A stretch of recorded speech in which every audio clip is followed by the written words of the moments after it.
the meter investment review. Yes. I assume there's some formula they're using to come up with the amounts that are,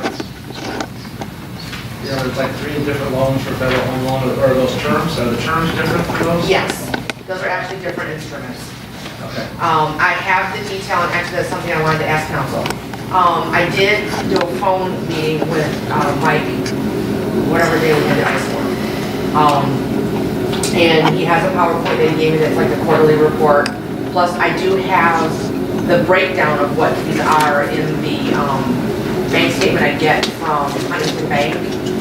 So there's kind of a two-part question. Number one, do you want Mike to come in front of council and give his quarterly report, because he's willing to do that if you would like him to, or would you just like to have a copy of the PowerPoint presentation? And then the other question is, how much detail do you want on these things? Because the way I'm treating them, these investments as far as accounting for them in the system, is because like general fund has this much in there and DDA has this much in there, and so I'm doing it on a percentage basis. So instead of recording each instrument as it is either called or matures, I'm just spreading the earnings across all of the funds.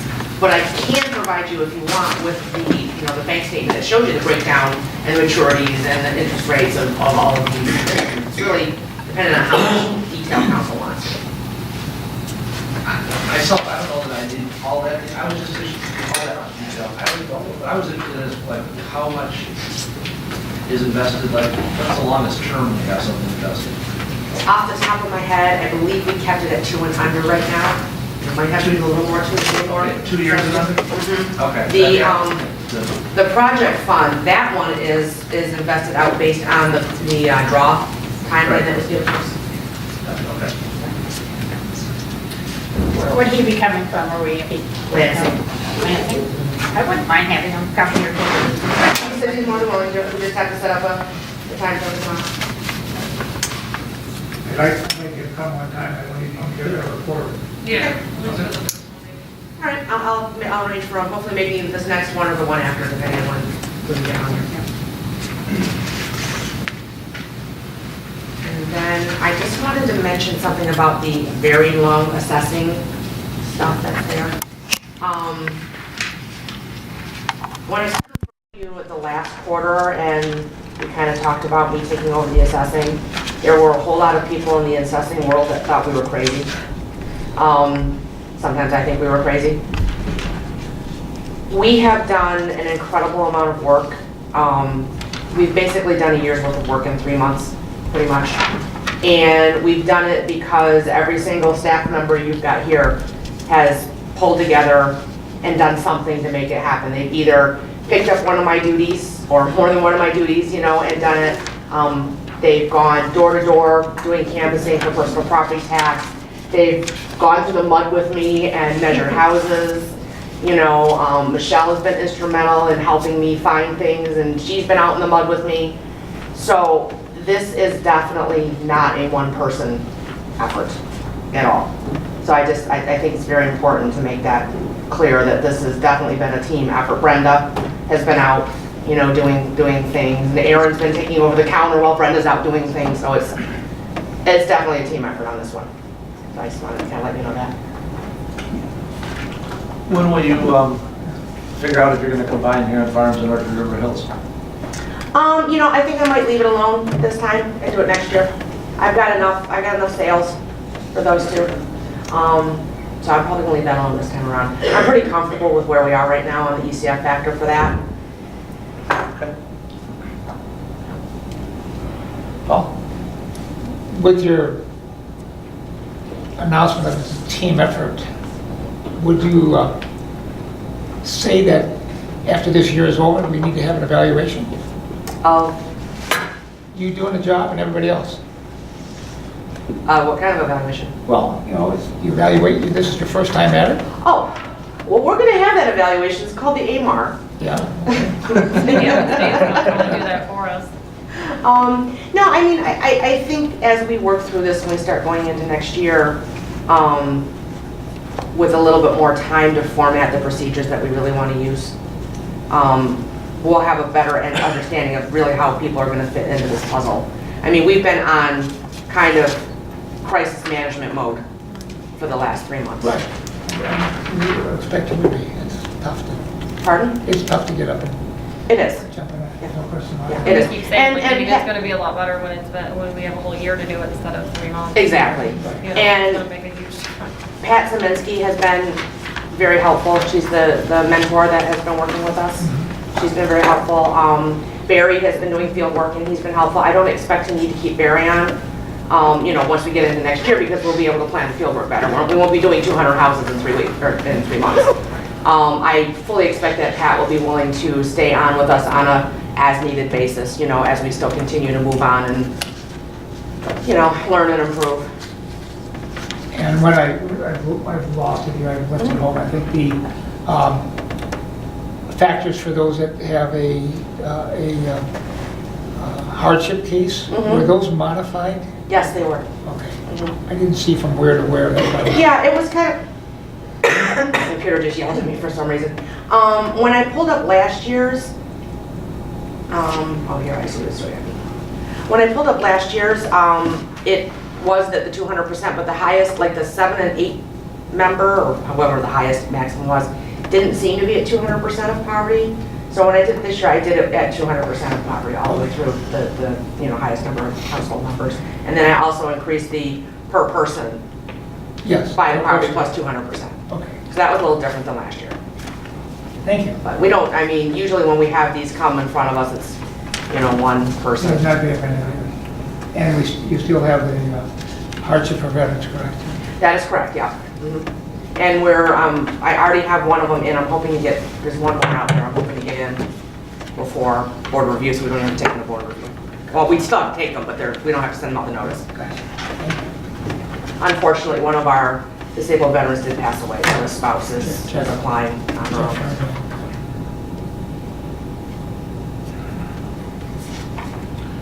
And I now know every single street in Dexter. 17 years here, and I hadn't been down every single street, now I have. Right down the Good alley. to get out, huh? Yeah, yeah. That's good. Any other questions for Marie? Thank you Congrats. for all your good work.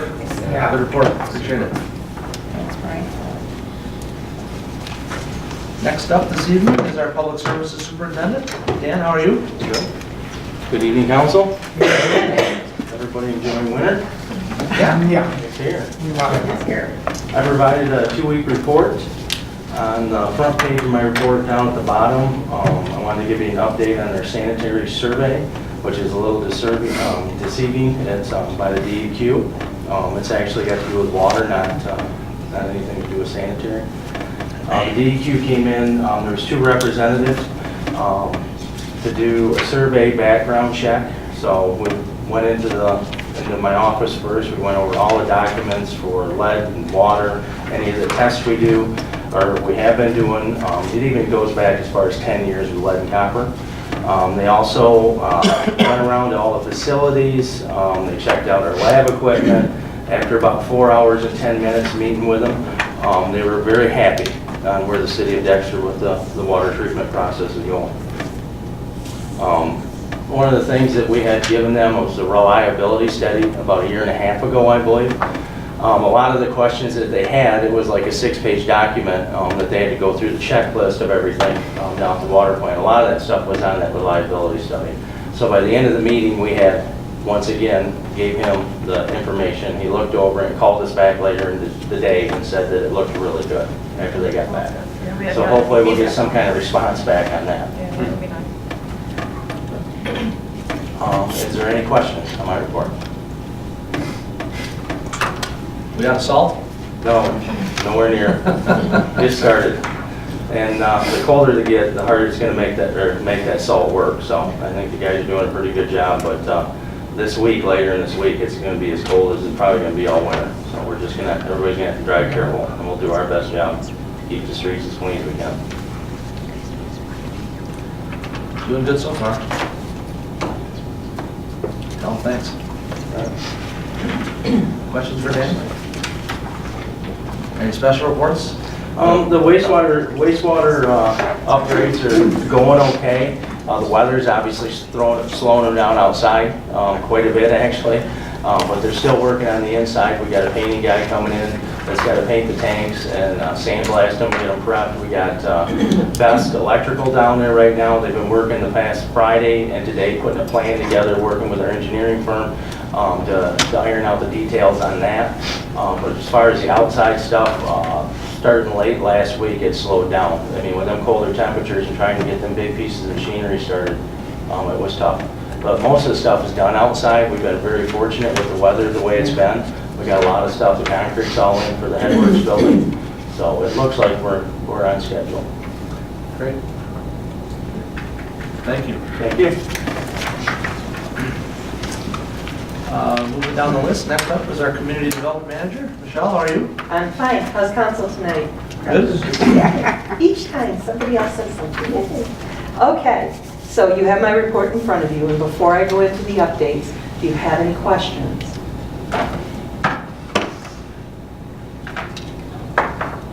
Okay. Excuse me, please. So, Encore Theater is going to do a pre-app meeting. At the same time, we're going to do the Jolly Pumpkin one. But what Encore wants to do is sort of a, let's call it a unique way of doing outdoor, a detached accessory structure. They'd like to use containers, you know, the industrial type containers? Shipping containers, thank you. Dress them up so that they don't look as bad as shipping containers can look. The question really becomes, does that fit in with the architectural character and style of your downtown? Albeit these aren't on Main Street, it's the back of the property, it's still seen from the parking lot. Excuse me. So they do have a small little concept.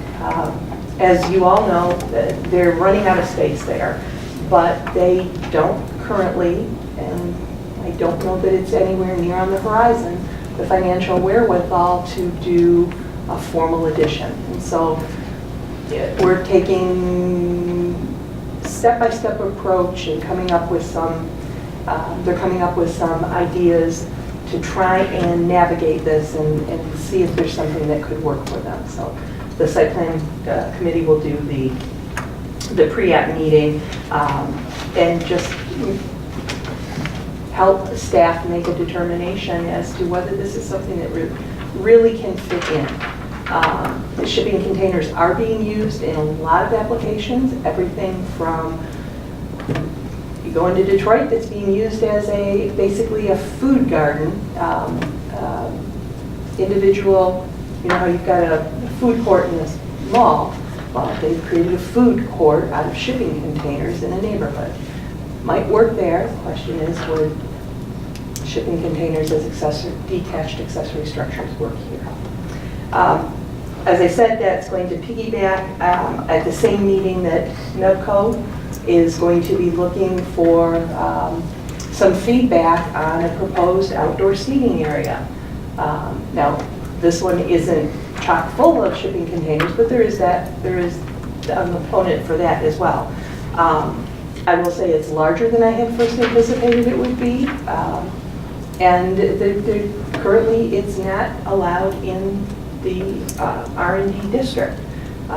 Again, City Council, we faced this before, what do we do with uses that get proposed that weren't ever considered or contemplated when the industrial park was first created? And so we do manage to navigate a new terrain when the brewery came in and they created the tasting room. I think, you know, we can get through this too, so. Can you tell us where physically it would be? It would be in the front where the parking, there's that little parking area in front of the doors to go inside. Excuse me. And it would be I can't give you the dimensions because I don't remember it being dimensioned, but it's a significant active space.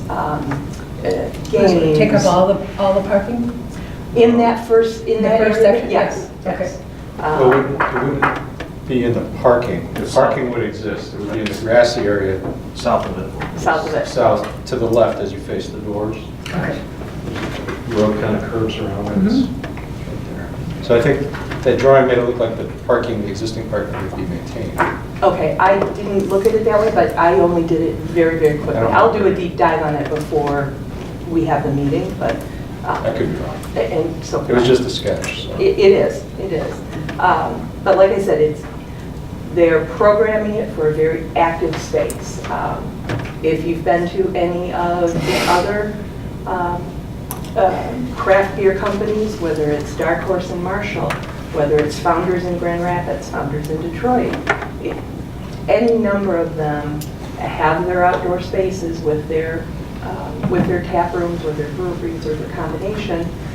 And so Jolly Pumpkin's doing that very next step with theirs. So again, we were able to navigate before, and I think we can come up with a way to navigate again.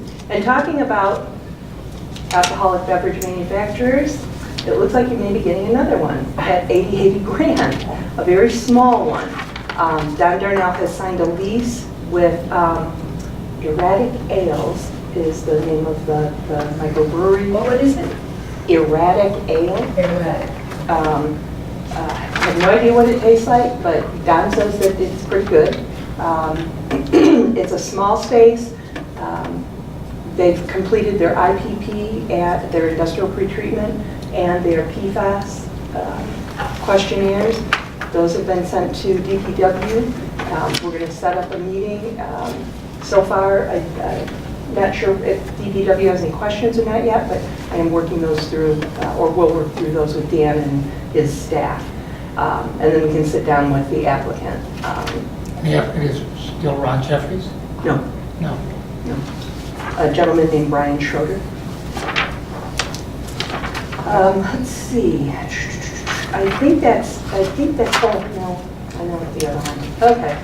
So that's it for my report unless there's any other questions. This is the big one. LaFontaine, as you know, has been trying to figure out where they're going to store the extra vehicles that they have. Now that Grandview Commons is underway, they lost that storage space. We do not have that kind of situation again where they can tuck a number of cars behind an old building, as we did with the Grandview Commons site in the old industrial building. The only parking area that's large and not currently being utilized is Country Market. So what they are talking about, and ultimately they really need to ferret this out a little bit more, is looking for a temporary use permit for about 6 months to utilize that parking area for the additional cars that they have. They currently have a site off in Whitmore Lake Road and North Territorial, but that's a 10 to 20 minute drive to get there and then back. It's not a convenient one for their business. I know that's not our issue, but one of the things that this community, this council has always been respectful of is listening to businesses when they express that they're having a challenge. So this is the challenge that they're having. What I've wondered is what feedback you all might have. You don't necessarily have to give it to me tonight. If you'd like to think about it, I will email you what they've brought in. It's very, there are no details to it other than 140 spaces are what's in the parking lot, and that's how many units they use, and that it would be a 6-month period of time. They have spoken to the Country Market property owners, and according to them, Country Market is okay with it. I've not been able to confirm that, and obviously if anything like this was going to go forward, they would have to have some sort of written contract that they could provide to us. I did venture to ask LaFontaine if they were willing to, what type of improvements they might be willing to make to the parking lot, because as we all know, that parking lot's in pretty rough shape. They're not willing to do anything. So I was quite frank that, I can't tell you that this would be a requirement, but it could be, and it's worth knowing now if that's something you entertain. So, like I said, I'll email you this and you can give me your feedback unless you've got something you want to let me know now. Zach? Does our zoning ordinance allow outdoor commercial storage in any of the districts? Because that's what it would seem like to me. Only in the industrial park, but only as it pertains to. Accessory to the permitted use? Yes, and even then it's not automobiles or anything like that, so. So it doesn't seem like a real good fit for commercial area, and it seems like it'd be a pretty good attractive nuisance for kids to go throw rocks into things. Not any more than throwing rocks at any other group of cars in a parking lot or in their current site. I don't necessarily think it promotes an attractive nuisance any more than the dealership does currently, or cars parked in that big parking lot. But I understand the point you're making. It's, would it, could it? One more. Sure. Yeah, take your time. Something else for the downtown parking. I would slap $100 bills down here and say there's going to be either a black Honda sedan or a light blue Dodge Caravan parked on downtown street tomorrow after 5 p.m. that will still have snowfall on it from today. I'm sorry. It does right now. Yes, by tomorrow. What do we need to do, I guess, for whoever staff in order to start giving those folks tickets? I've been paying attention. It's been over 2 years where they'll park overnight and leave the thing for days. The overnight isn't an issue. There isn't a ban on overnight parking. If there's a ban, it's 2-hour parking between 7 and 7. So that's when it should be moving, is every 2 hours between 7 and 7. Okay. There isn't a ban on overnight parking. And my question would be, what would we need to do to start ticketing them? Because it'll be there tomorrow 5 with the still on the day. So it's a matter of freeing up the staff time to go out and mark tires we can't just go out and do one. We have to go out and do all the parking lots. We have to do everything. And at this point, we don't have that staff.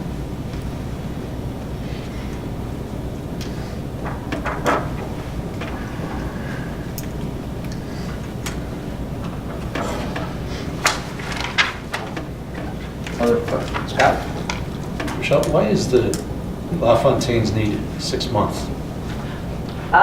Is it just car buying season and No, it's I gonna think come it's around again next year? because or- that, if I understood, and again, I don't have any firm details, country markets for sale, and I don't believe Mr. Kennedy was willing to go more than a 6-month, Okay. LaFontaine would use commitment. it forever. Yeah, Right. LaFontaine would use it as long as they could. We hope that it's gonna sell and become something, Yeah. so. Yeah. So I think that's why. Got it.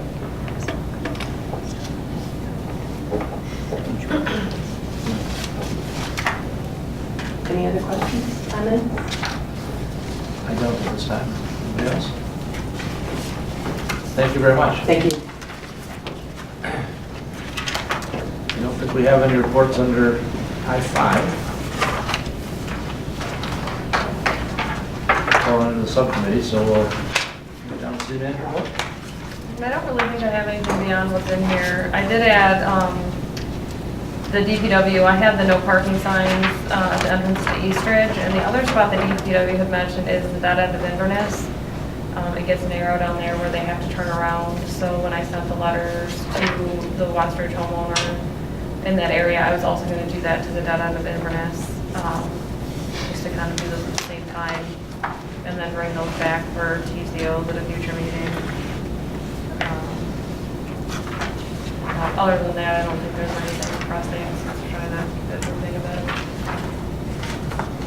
There's enough items to cover. Does anybody have questions for Courtney on anything in the report? Or Anything you got report?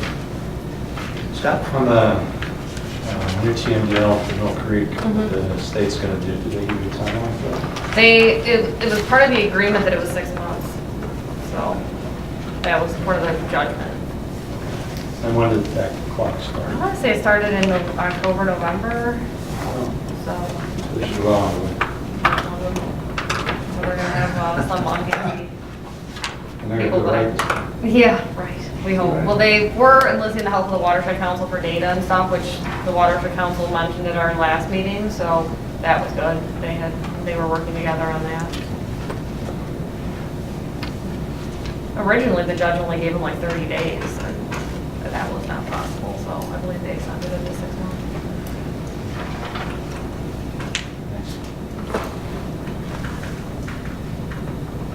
Other questions?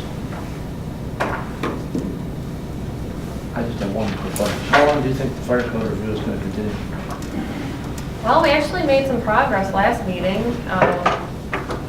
We got through 3 of the chapters that were more lengthy, and now the rest of them, a lot of them are not really discussable because they're very industry specific. So you're not really gonna get much in depth in those. So I don't know, maybe a couple more months.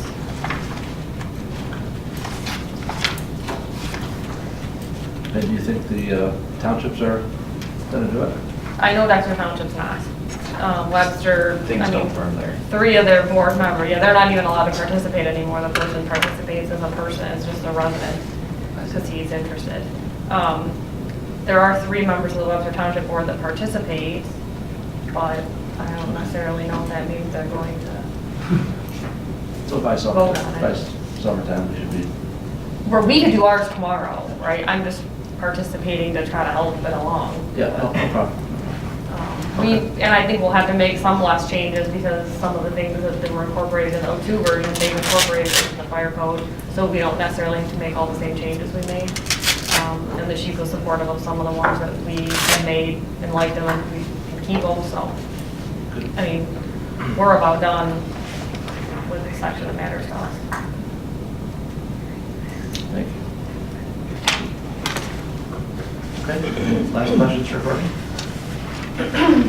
Oh, and we did have all the extra items in the consent agenda, so I don't know if anybody had any questions about any of those, but I think that really the only new thing was the Jolly Pumpkin Run, but that's pretty contained just there in the industrial park. We got them to nix the going across Dan Hoy to the schools because it's under construction, so I think everything else is kind of standard stuff. Okay. Just in my report, I threw out a couple dates for goal setting. Typically, we do one in February and one in March. We don't have to do it that way, we can do 2 in March. But I threw out February 16th and as a February date. I don't know if that fits well for anybody, or maybe it doesn't. I just, the first and second of the month is always the time that we go to air for forum down there from 8:30 to 9:30. So if we have it, I'll either be there late or you can delay the time of it till 9:30. I'll be here on time. So one or the other, but the 9th and the 23rd are not on, those are on opposite dates, so either of those are okay with me. Okay, and the 16th would, 16th, if you just want to delay the time, I can be there for that one. Or if you want to okay. start at any time you want to start, I'll be here when I get here. I'll send out another reminder, if anybody can just check your calendars. I'd like to get that date firmed up. And then I'll need some help finding the location, once we can do it here. You always have to see when we're marketing. I do have, I believe, 4 student applications now. And are they for, And I'll get you a list of the names. are they going to be for a variety of different? Well, I don't have a recommendation yet, but there's 4 applications that have come in, and they've all prioritized the board or commission that they're interested in yet. I didn't get a chance to open the latest one, but I know I have. Does that mean, one did they all want us to come hear us, or did they want to go to? No, Parks? no, Oh, good. two out of the The three, worst they wanted probably. parks. It could be the worst one. Two out of the first three wanted to do parks, I think. Gotcha. was the first Today's choice. was ACH, and then there was a council. It doesn't, You know, of course, I'm not gonna recommend they go where they're comfortable. right. Oh. She's gonna lost her mind. No, but yeah, no, it was a good mix. But we do have four. so- Good. I'm gonna send that out again, an email update too. Yeah, thanks for helping advertise that. Seems like we're getting a good It was in the response. paper. So, and then I included, for you guys to see the run count, Yeah, that was interesting. which is, yeah, it is. We were down, 19% from last year, and, Dexter Township stayed pretty well the same, off by only 3. Webster Township went up about 6%, but the net effect really swings the percentage this coming year in our favor in terms of the contribution. This sheet doesn't have what we paid last year, but I think it was $780 last year. So to go from $780, and again, remember, their fiscal year is January through December, so the fire fiscal year spans 2 of ours. But in 19, you'll see in the bills and payroll that we're getting ready to approve here next, the first quarterly payment of $160 is in there. That's significantly less, so that's where I was talking about. We could repurpose those dollars if everything else stayed the same in our budget. That for one time, that could be used to have additional savings towards the park. Does anybody have any questions for me on that? Okay, I'll keep this going then. We are down to consent agenda where I think we have a record 6 Yeah, I items. think that's, I move to approve the consent agenda. 6 items. Bills and payroll in the amount of $629,454.62. A 1-year extension for the 2018 contract with JV Contracting for pavement markings. Recommendations from the Parks Commission to repair the gazebo stairs and reset the bricks. A resolution approving the hardship guidelines for board review. Road closure for the Jolly Pumpkin Run. And road closures for the Memorial Day Parade. Moved by Ms. Fisher. Second by Val, thank you both. All those in favor of approving the items on the consent agenda, signify by saying aye, please. Aye. Those opposed? Motion carries. Okay, we have no old business this evening. We are down to new business item L2, which is consideration of purchase agreement with Avalon Housing for property located at 7651 Dan Hoy.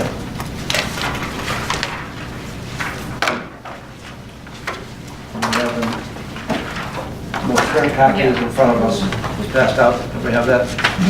Yes.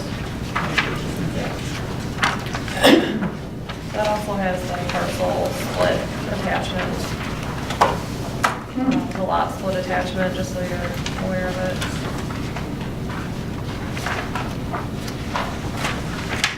Attach that to the back. Oh, yeah, at the back, okay.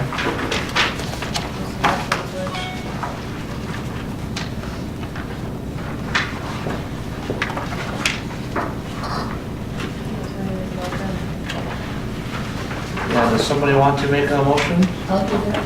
I'll second. Okay, moved by Ms. Fisher, second by Ms. Knight, thank you both. So we worked To- with, To approve the. we worked with Avalon's attorney and Scott Lavelle, who got us the feedback. They worked with each other to draft this final version. I think it pretty much meets. The only thing that's a little bit different is that it does extend the timeline in case they're not successful in the next round of tax credit applications. It does have an extension based on that, which is a little bit different. It does address the buyback if the construction is not complete, that the city would have the option to purchase the land back if they don't move forward with the project. Faith and Action's board did pass the resolution that's attached. They were really excited about the project. We passed that at our meeting on the 22nd, so that was a good conversation. And I don't don't remember if I told everybody that Nancy's retiring. I don't know if you guys know that or not, but she was gonna be here, but she lives in the country, so she's not coming today. Just as an FYI, so the job's currently posted, and they're hoping to have somebody on board April 1st, actually, and meet everybody at the annual dinner. So that's just an FYI, I couldn't remember if I had mentioned that. But it's getting out. The 24th-ish Mark, of April. I mean, Yeah. Somewhere in there. And Nancy, actually, this will also be made public. It was selected as the humanitarian of the year. Oh, Yeah, no surprise there. So anyway, that's a side note, but so that was passed. So the other thing we'll be signing is the local unit of government certification that was in the packet the last time. And basically passing this will allow Avalon to move forward with the county application, which sounds like the county is excited to receive. So I'm happy about that. So, yeah, and Avalon here. Let me know when you're here for any questions. Welcome again. Any questions? Ms. Knight? Yes. Page 2. Purchase prices of actually 187,000 or 187,500. Oh, that's right, yeah, we didn't fix it. I think it's 187.5, yeah, we're looking at the final version. And there is no that if the appraisal, they have to prove to the state that it appraises for that, so if it didn't appraise for that, we'd have to come back and negotiate that, but I don't see that as a problem knowing land prices, but that's just, that is written in here, that could potentially be a future conversation.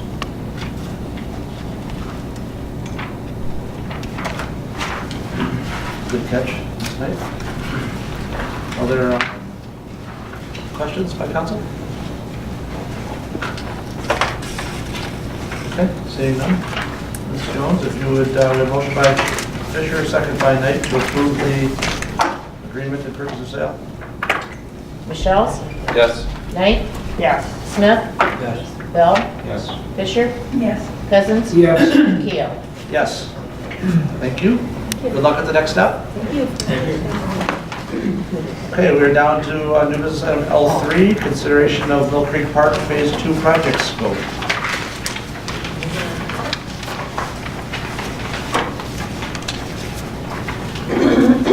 It sounds like that motion would basically be to move forward with the project, removing items 9 and 11 from the cost estimate. So moved. Segments 9 and 11, right? Moved by Michelle's, second by Cousins, was it? yes. Thank you both. We're racing through that one, that was good. Thank you. So my understanding though is that we're still looking for design work for segment 9, the boardwalk. But not necessarily the full 15 feet, 14 feet freeboard. Yeah, we'll have to talk to them about that. Like maybe it might make sense to get it mapped out, but yeah, it could be narrower and aligned with Steve's path, maybe go to 10 or something, but yeah, we can talk to JVR about that. If it makes sense, since it makes sense to do it at the same time.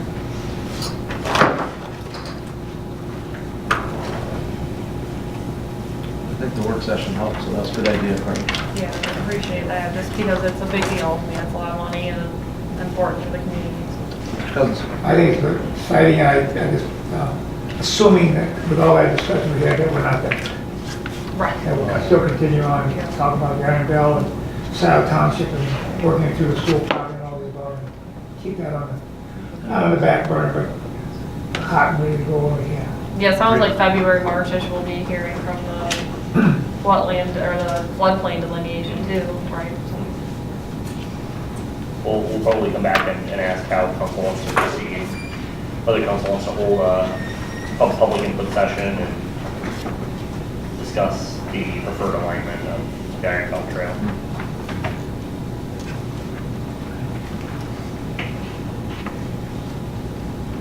Okay. Do we need any further discussion or questions? Everybody okay? Okay, please call the vote. Motion by Michelle, second by Cousins to approve Mill Creek Park Phase 2 project scope without segments 9 and 11. Bell, Yes. Cousins, Yes, Michelle's, Yes. Smith, Yes. Fisher? Yes. Knight? Yes. Keo? Yes. Thank you. Motion carries. New business item L4, consideration of Mill Creek Park prescribed burn. I'll make that motion approving the scope of services from Plant-Wise to perform the prescribed burn in Mill Creek Park in an amount not to exceed $1,000. Motion by Smith, thank you. Second by Bell, thank you. Not to exceed 1,000. Okay. You adjusted it for me? So even though it isn't a very large amount, we wanted to bring this to council just to make sure that you're comfortable with the fact that Mill Creek Park may not look very nice for a couple of weeks. We did have good success with the prescribed burn in the rain gardens. The rain gardens grew back relatively quickly, and they came back much nicer. We saw some of the plant life that should be in there come back more full, and we expect similar results in Mill Creek Park, but just want to make sure before moving forward that you're comfortable.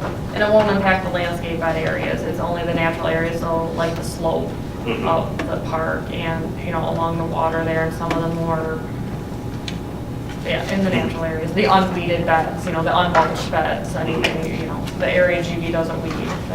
The one thing that we talked about at Parks Rec that I forgot to include in the memo is that we talked about possibly including stake in the ground signs to indicate what's going on. So as people walk by, they go, oh, okay, it's intentional. Well, for such a low cost of $825 to oversee in the other area, was it felt that it wasn't going to be effective, or were we just trying to save some money? So actually, Paul Evanoff recommended that we not include that in the bid, that he would be able to do it separate from the bid and save us some money. Gotcha. And there's no wildlife that are affected by this? Yes. In terms of animals?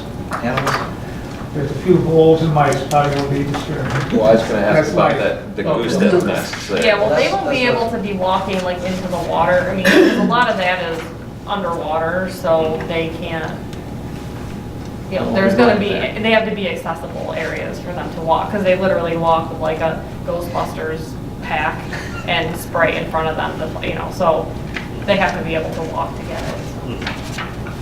They also intend to do it at the wettest part of the season, so that way, once the burn is complete, it grows back quicker.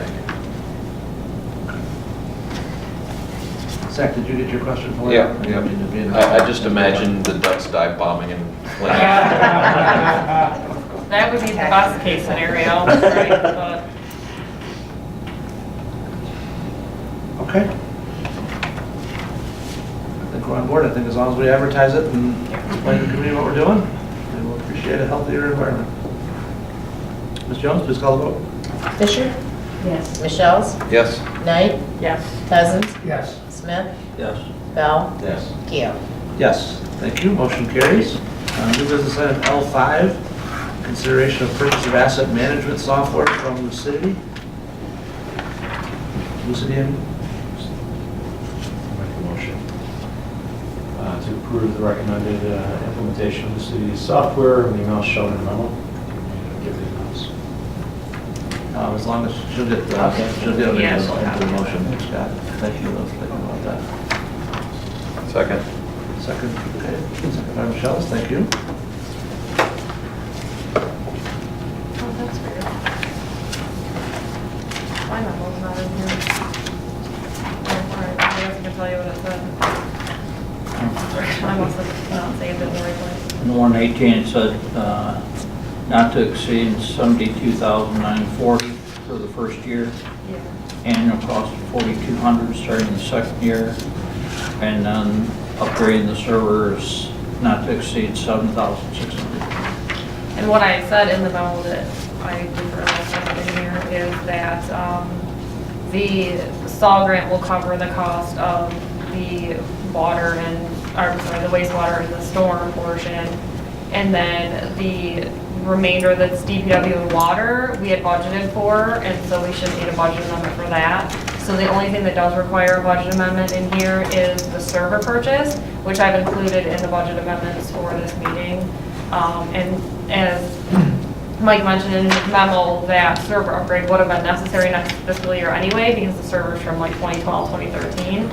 And then this way we'll be spreading that cost through the different funds, so I don't, I think we pay 60% of it from general fund, and then we'll pay the rest split across roads, water, and sewer. So fortunately, we did budget enough, it looks like, in DPW and in water to cover the implementation cost. So yeah, I mean, as the memo says, we've been working on this and talking about this for what seems like a very long time. And yeah, Mike tried to summarize everything we've kind of done into this memo, so that you can see what we've worked on. What's the maximum amount that's eligible in our SAW grant?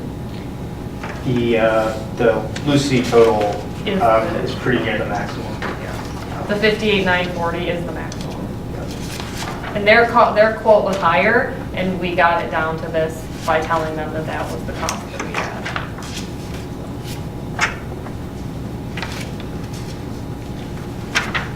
It's really the ongoing cost that's so much less, and so since so much of it's going to be covered by the grant, you know, having that ongoing cost be so much less is important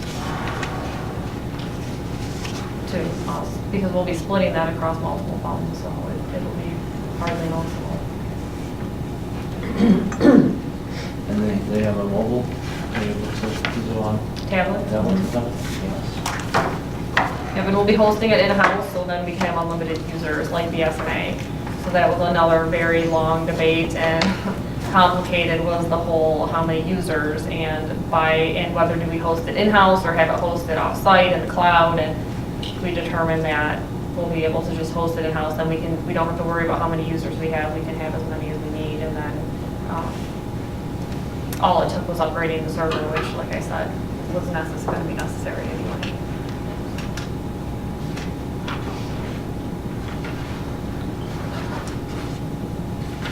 Okay, so there's a motion, excuse me, by Bell, second by Michelle's, for the purchase. Yeah, I don't know if you have any, Dan, do you want to say a few words briefly? Not that you would ever be anything but brief. We visited a lot of different municipalities that use both City Works and Lucity. We also, I can't remember what the one, Duke Solutions, we looked at Duke Solutions. This has been going on a long time. When actually we went and visited Milan and looked at, you know, so this has been going on, I don't even know, 7, 8 years. But the last 6 months to a year, we've really just been looking at Lucity and City Works, and with the help of our team, which is the water, wastewater, DPW, also city staff, we pretty much, I think Lucity is the way we need to go with this. It's going to be a very helpful tool for all our assets and recurring work orders.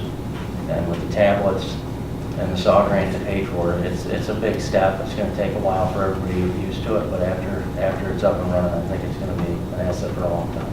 And we did purchase the tablets with the SAW grant funds already, so we We've already been got using those. them for mistakes, you know, with the GIS that we went around with them. And everybody's really happy, especially the people that's worked in different municipalities, have been dreaming about having something on a tablet that you can just go up to a house that's actually accurate. I mean, it's, you know. Now you're getting picky. Pardon me? Now you're getting picky. You want it to actually be accurate too. Hard to believe, isn't it?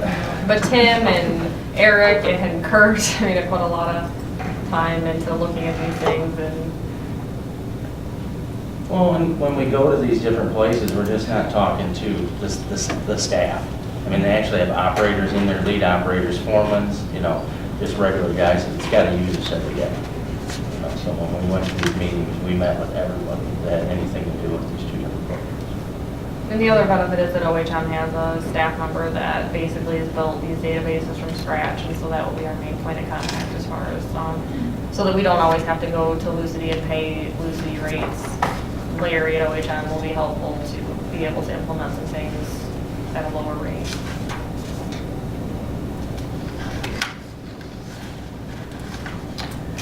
I think maybe a year or so ago, when I was at the plant there, I asked you if there's one magical thing that you could get. Is this that? Yeah, it is. It's going to be a helpful tool for, well, right now we got tags on everything, and the tags work.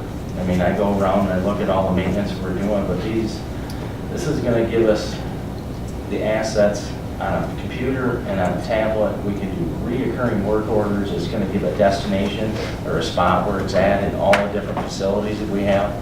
And then it's easier for us to track how long we've had them, you know, life expectancy, you know, when we need to look forward and what we're going to do. Kind of like the valves, you know, when we went through over the Ryan's Red Well House.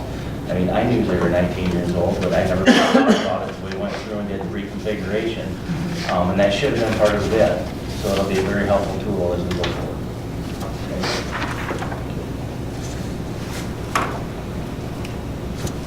Any further questions? Thank you, everybody, for pulling all that together. Please call the vote. Smith? Yes. Michelle's? Yes. Fisher? Yes. Bell? Yes. Knight? Yes. Cousins? Yes. Keel? Yes, motion carries. New business item L6, consideration of the Dale Fisher project.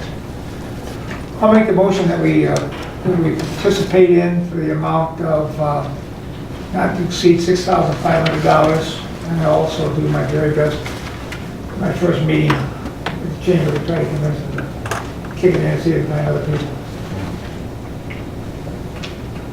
Second. Moved by Cousins, second by Michelle's. Mr. Justin, sir? To date, we have not had contact with any businesses that are looking to sign on to support the project. One of the requirements of participation was that the city or city associates find 5 businesses that were willing to kick in an additional $6,500 apiece to participate, and that they would be featured in the book as well. And we haven't found anyone yet. Mr. Fisher was looking to have notice around early February that that the city is interested in participating in, and that we've found the additional businesses, but today we haven't found anyone. So this motion is contingent then essentially if we don't find anybody by February 1. We're obviously not in. You have to find 5.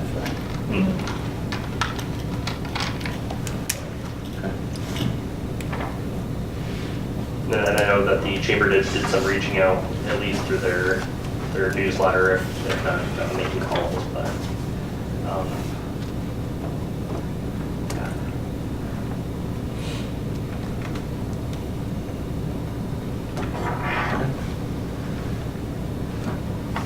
Give it our best try, I guess. It is what it is, you know. I was interviewed by a lady last Wednesday evening about the community fund, and she wanted to know what I thought the difference between Chelsea and Dexter was, and one of it is that they've got a lot of businesses over there doing that that are willing to participate in their community. I mean, I'm not identifying all, but there's a number of industrial parks that just are there, you know. Only they feel they're part of the community just here to make some money, move on. They don't, some do, some don't. It's disappointing to do that. And then downtown, we have some bigger restaurants that participate in Chelsea where they don't here. Other businesses that are larger that they don't participate in and they do in Chelsea. They're a different kind of community. Celine's the same way. And some of these communities that they have, these businesses, they have I guess, a grander sense of what they feel about the community and the participation. And that's one reason why we started a community foundation.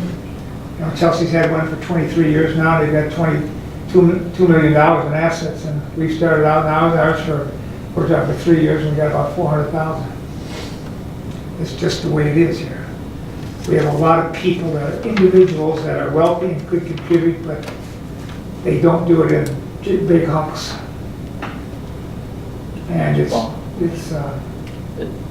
do those communities have more active and stronger chambers? Absolutely. by far. Because that's been one of the issues around here is the strength of the chamber is questionable. By far. They all, every one of them have a director. They've had them for years. They work the community and they have a philosophy of business in the community and how it can participate. And that whole sounds and sights on Thursday nights, they call it in Chelsea. That's all divided by one person working it out, and that's basically, the owner of the Common Grill, Craig Common, and he gets it, makes it happen. And if you've never been there, there's a gigantic tent behind it. There's have big concerts and everything there, plus all the things for months on Thursday nights. Lots of music, a lot of activity for kids, movies. And that's all generated by the chamber and how they work together in that area. And we don't have that. We just have never had that type of thing here. And the chamber has never been that strong. When Allison was here, when I was on it representing before, we had some good hopes. And remember Abby that was here? We had some hopes there, and then she called and just kind of went away. It's very disappointing that we don't have that. It's not that we don't have the community spirit, it's just not in that area. And, if we had a chicken mix, it would help too. Jeffy. Okay, so we have a motion by Cousins, second by Michelle's to support the Dale Fisher project up to 6,500, assuming we get 5 businesses to help us out with a matching contribution. Any further questions? Discussion? Ms. Jones, please call the vote. Knight? Yes. Fisher? Yes. Bell? Yes. Michelle's? Yes. Smith? Yes. Cousins? Yes. Keel? Yes.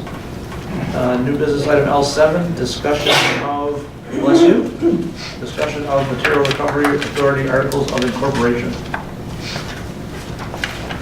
So I've mentioned this a few times, and I just wanted to kind of put it out there as an item in case there's any questions. There's a group of communities listed in this memo meeting about founding this resource management authority. And it's a pretty low-key sort of thing that they've started with, more of a focus on promotional materials, outreach materials, some work on drop-off stations, that sort of thing. They had grander ideas, but eventually most of that got whittled down as it kind of became a reality. So this has been reviewed by countless attorneys, basically attorneys from every community except ours, because I figured, come on, it's Ann Arbor's, Nipsey's, Celine's, Pittsfield, so it's a $5,000 buy-in to keep participating. That will be matched by the county in the first year. So it's all the amount put in by the communities plus the same amount from the county. The county's been very active in getting this going. And Evan and the representative from the county can attend the next meeting, just in case there's any questions. But I think it's worth continuing to participate. There's really no risk at this point. They've devised elaborate out clauses to satisfy everyone's concerns. So if it's not something we find valuable, we can just, stop participating. But I think the whole issue with recycling and, educating and trying to clean up a recycle stream, I think is important. And, it is an interesting group of people. And I like the whole having drop-off stations for things that you can't put at the curb, like electronics and shredding or styrofoam and those sorts of things, and partnering to maybe get more of those. So anyway, if anybody has any questions, let me know. Otherwise, we'll just plan to put that on for the 11th and have Evan and probably Theo from Washtenaw County come.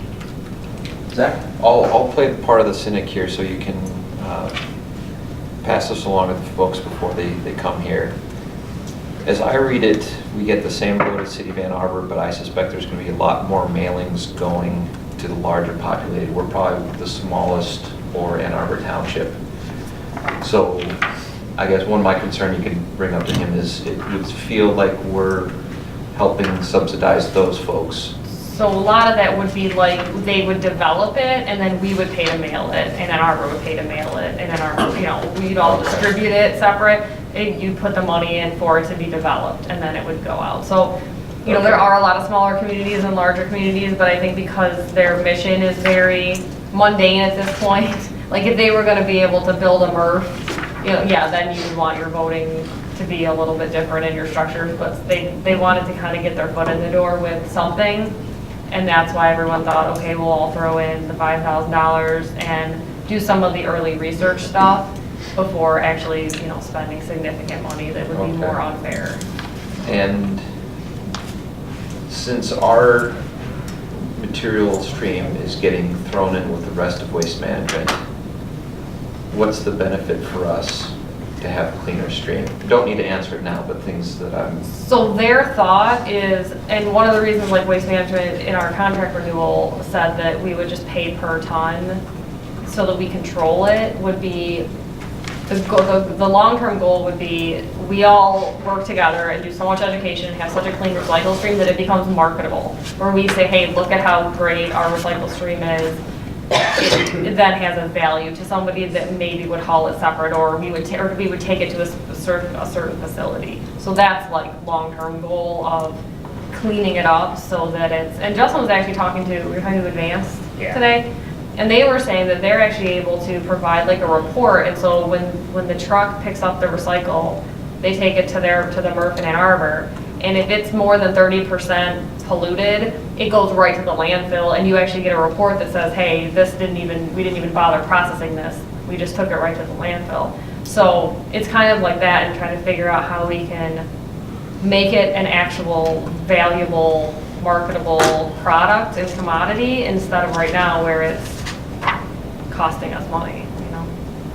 Okay, so that's more of a long play. Exactly. I guess another concern I had is that even though it's starting small, as I recall, I don't remember exactly which article, it said that the authority would create a budget, the local units would get to comment on it, and they'd look at it, so in theory, my understanding is they could build a facility and we'd be on the hook for that. Right. And we could say we don't want to pay for it, and they say, that's great, we heard you, we're going to build it anyways, and if you want to opt out, you have to pay your portion of whatever the debt for the facility is. Right, so there specifically on page 2 said that they shall not be able to own or purchase property for a facility because there was so much concern about that very issue. So they literally took that out as something they can do. So they said, you know, they cannot own or purchase a facility without a change to the bylaws, which would require, the articles, which would require everybody to pass it again. All the units and all the board members. Yeah, so that was definitely very well fleshed out, that there was a lot of fear of that because there's a lot of language in here that's required, and that was very scary to people because it talks about like environmental liability, and so the point was like, we're not gonna have any environmental liability because we're not gonna own anything. So that was how they got around that, because the lawyer that was doing this, there were just certain things he had to put in here. Okay. So that's that bullet right above Article 4? Yeah, where it says the ownership or purchase, that they can't own anything until these get modified, if they ever get modified. All right, thank you. Yeah. Other questions? Those are good there. Okay, so there's no action on this tonight's discussion. I didn't hear a lot of objections. We'll see this back on the agenda for consideration, and you'll include the articles again. Yeah. Okay. New business item L8, consideration of 2017. 18-19 budget amounts. Thank you. I'll move the proposed budget. Second. Item. Moved by Fisher, thank you. Second by Smith, was it? You as well.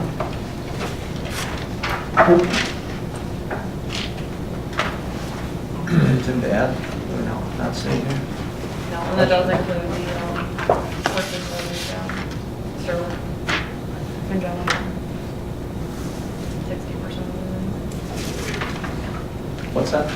It includes 60% of the purchase of the server. That's why I didn't put these budget amendments in consent, because I felt like it was kind of wrong to do that since there was something in there directly related to one of the SB business items.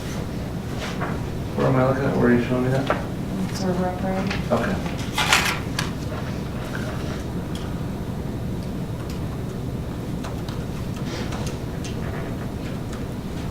Questions for Courtney? Okay. Ms. Jones, please call the vote to accept the budget amendments, please. Cousins, Yes. Knight, Yes. Bell, Yes. Fisher, Yes. Michelle's, Yes. Smith, Yes. Keel. Yes.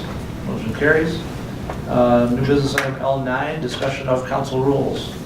Mr. Cousins, I'll turn this over to you since you asked for it to be on the agenda. As you saw by an email from Courtney about the process here this time of adding items to the agenda and executive session, that I called on Tuesday to have those added to the agenda, and after a brief discussion, Courtney said, well, I missed the deadline, and I said, well, the deadline was impossible since the office was closed for Martin Luther King Day. And I don't remember exactly, but I think she said, oh, okay. And that was the end of the conversation, as I remember. She may remember it slightly. It was a very short conversation, or it wasn't a very long conversation at all. And so, then on the 23rd, the council received a email from Courtney about this issue here, and I just thought that the reason that we set these council, and I asked Justin to bring some council rules, we're actually talking about council rule 2, that is set by the deadline of the Monday, but if the Monday, if the office is closed, I would assume that would be the next day. I mean, that's the way most groups operate. I'll be honest, I didn't think about the office being closed on Friday, or I would have done it earlier, but I didn't think about it. Maybe I should have, but I would like us to have a discussion about that process here. As I remember, the reason that we went till Monday was that there was a desire by the office to get it in as early as possible. I think we've respected that. And I'd be honest, I don't know if anybody's ever had it. I didn't answer that on the agenda after that time or not. I can't answer that. They may have, they may not have, but I was basically said that mine was too late for that. I think we got to change those rules. We got to change that process there. It was done for the staff. We used to be on Tuesdays. That got too close to Wednesdays. Well, when the packet moved from Thursday to Wednesday. Wednesday, we moved correct. This from Tuesday to. Correct. Yeah. And I did leave this stuff on the agenda, Paul. I mean, I didn't take it off, but. I know it was consideration rather than an action item. But that was for a different reason. Paul, let me ask a question. Why didn't you just send an email on Monday? I mean, if you send the email by 5, then Courtney calls you Tuesday morning and says, that's true. What's the hard with that? There's nothing hard with that. If you know me for many years, and Courtney will tell you that, I communicate by voice. Okay, well, then you could leave a voicemail on Monday. I could have done that. I could have done that as well, but I didn't do that. And I didn't think it was a hardship to do that at any point in time. Now, Courtney said it was for a different reason that I did that. And that reason was given that she was expecting something from somebody else, 2 other council people. I've talked to those 2 council meetings because I think my first question to Mr. Smith is, are we going to have an executive session? And he said, no, not that I know of. And the second question that I asked him, and Ms. Michelle's as well, is that did you say that you were going to have work together to provide some kind of, and they both said no. They didn't mention either one of that. They were gonna take because there was the two versions of the resolution in the packet last time, and they were gonna take it and make it into one that was gonna get considered by council. Doesn't anyone else remember that? So I was expecting. I do. Yeah, I thought that was, Well, neither one of them, when I asked them that, remember that as such. okay? because otherwise, what was I supposed to put in the packet again? We didn't have an updated resolution version. Well, when I went back to the minutes, there was nothing about that in that, and we don't, I'm not, Kathy ain't gets Carol let me do that, but we don't include everything in the minutes, but something that when we have theoretically an action that's gonna happen, it probably should be included in the minutes then, okay? Yeah, that didn't even occur to me that was. So I'm just asking we reconsider that rule in the future when we have a workshop.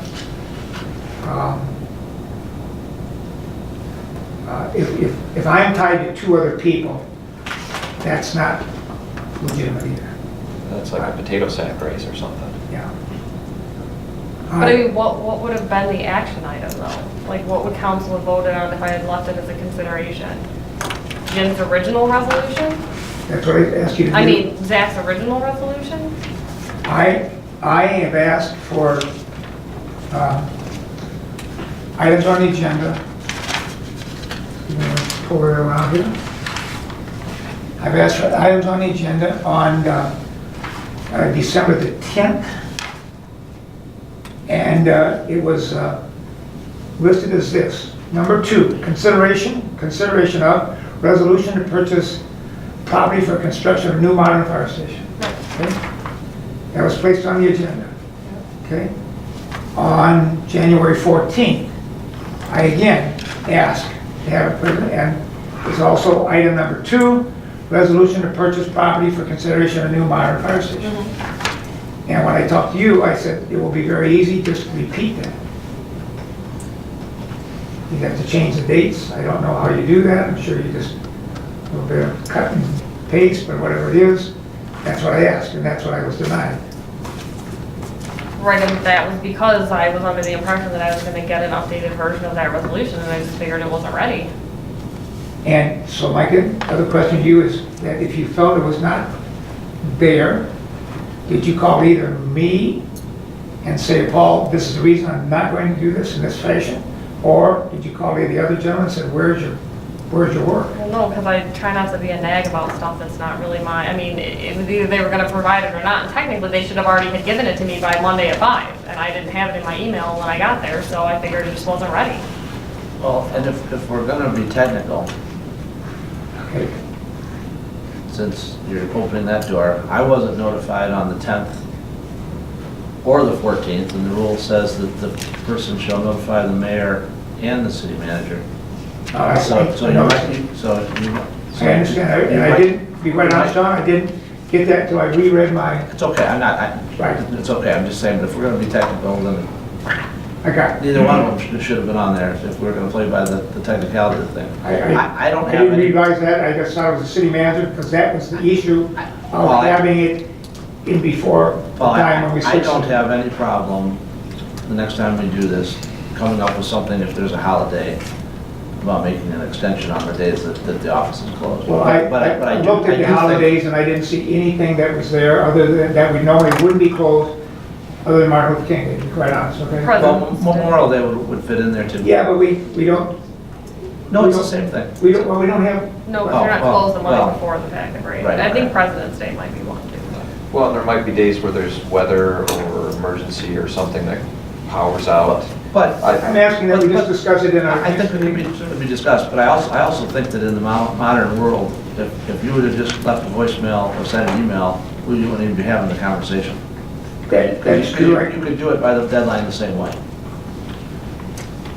We'll have it And then the this city manager picks up the phone, checks the message of Tuesday morning, and it like goes on the way it always does. I mean, it's still incumbent upon you to get it in on the.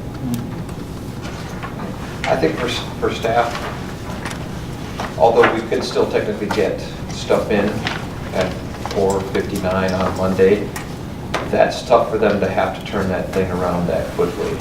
So I think it would be good for discussion to say if there's some sort of closing, it gets pushed back a day and the packet we expected a day later. There's not many times when that happens, so I think, especially with the digital distribution now, the stresses make that easier. Because it's not having a phone call anymore. Okay, thank you for raising that. Maybe solve that here in the future. Thank you. You're welcome. Any further discussion on L9? Okay, we're down to council comments. Mr. Cousins, I'll start with you this evening if you are having. Okay, Mr. Bell? No comments. Ms. Fisher? Ms. Jones? I have a request for Dan. So if you want sauerkraut, no, please, next week, be there at 5 o'clock. I'll be there with no sauerkraut. Oh, well, we'll skip the sauerkraut. The rest of the group might like the sauerkraut. Mr. Smith? No, I'm good. Ms. Knight? I just have one quick question for Courtney. Have we received any interest in the farmer's market manager? One. One? Yeah. So far. And I'm gonna rerun that and email it to you guys. But yeah, the one we received is very promising. Okay. Zach? For this next legislative session in Lansing, I am on the Michigan Municipal League Economic Development and Land Use Legislative Committee, which is basically when bills come through, they get a group of folks together and say, what do you think about this? So we kind of try to shape that. Now, they didn't call the band together for that lame duck thing. That would have been crazy. But so I may get more stuff to share with that in the future. I am not. That's it. Okay, thank you. We are back around in honoring participation. Is there anyone in the audience who would like to speak this evening? Seeing none, do we still need the closed session? If so, I need a motion to enter. Make a motion, we go into closed session to discuss potential purchase of property in accordance with MCL 15.268, Section 8. Motion by Smith.